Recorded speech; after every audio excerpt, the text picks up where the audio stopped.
Alright, so nakuha mo na si client. Ready na siya to get started. Pero ikaw, nag-aalala ka. Iniisip mo, ano bang dapat kong sabihin sa bawat client or each client interaction? So paano kaya kung may isang phrase na pwede mong gamitin para ma-impress si client every single time? Huwag kang mag-alala kasi ngayon ituturo ko sa'yo yung sikreto. And I will share with you the magic phrase that keeps clients feel confident in choosing you no matter what the project. So kung ready ka na, grab your pen, grab your paper, and let's get started.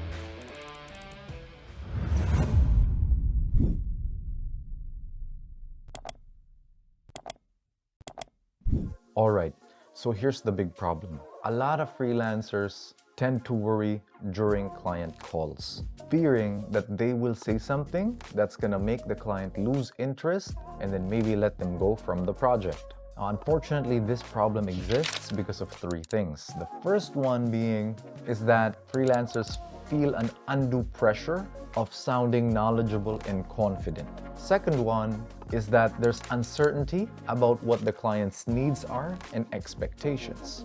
And then the third one is that there's a fear of miscommunication leading to lost opportunities. So it's really a lot of fear and anxiety about the unknowns of what the client wants, the client needs, therefore making you feel anxious and not knowing how to proceed during these client calls.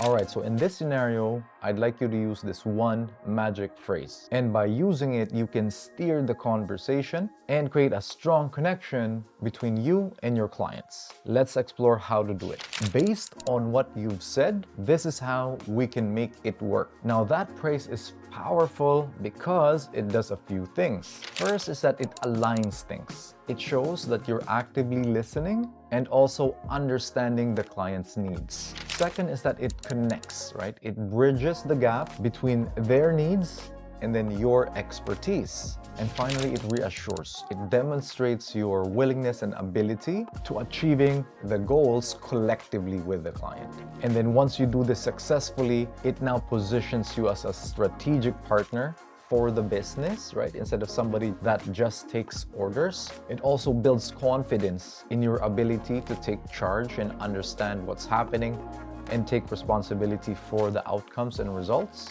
And finally, it creates a proactive dialogue, enhancing trust and rapport. So what do I mean by this? So in every client interaction, there will be some sort of takeaway or action item during that interaction. And when you can proactively do a recap of what's been said, what's been asked, and then you can also mention what you are going to do about it, or after that, your action item. This shows that number one, you're taking notes, you're understanding what's happening. Number two, you're a reliable person. And the third one is that, you're proactively moving the ball forward, right? So it takes the burden off of the client that now he's confidently or she's confidently handing off a task to a competent person that can successfully, reliably take that task and execute on it. With this phrase, you have the golden key in navigating all your client interaction calls. Just make sure that you're focused in on the action items, the outcomes of the project, and then you're able to do a recap on that and suggest what you will do with it. And a pro tip for you is if you also want, add in a time frame. Here's what's been said, here's what I'll do about it, and here's when I will get it done. All right, so let's take this into the real world. Let's say you have a call with a client and you're brainstorming or you're coming up with ideas for a campaign. And then the client brings up an idea and then mentions, I'm not sure if this will work for us. And then you as a freelancer, you could say, I'm not sure either. Let's just try, right? So that's not the best way to respond. Instead, what you can do is once the client says, I'm not sure if this will work, you can reply and say, based on what you've shared, here's how we can make this work. First, we'll start off by focusing on the primary goal or primary KPI. And then once we test and achieve those results, we can then figure out the secondary goals and secondary KPIs. I'll spend some time researching how we can best implement this and then come up with a more detailed plan for you tomorrow on the steps for us to execute. And by saying it that way, now the client has more confidence, is more reassured that somebody has handle on the task versus it just being up in the air. And by doing it that way, you can wrap up the call with confidence, knowing exactly what's been discussed, knowing exactly what you need to do, and doing exactly what the next steps are for the clients as well. Going back to understanding the unknown and uncovering what's not known, this again gives clarity and more expectations for the client to visualize and see the journey of working with you, making them trust you more and then give you more responsibility and also maybe even compensate you more. All right, so challenge for you is try it out.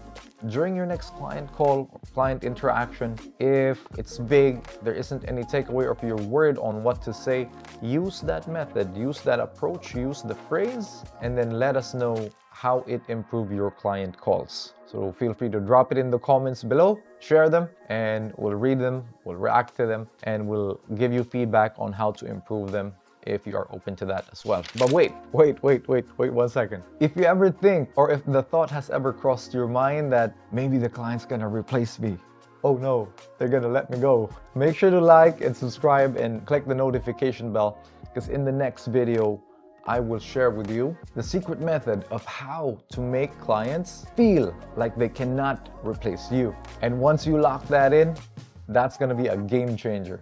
So thanks again for watching, and I'll see you on the next one. Peace.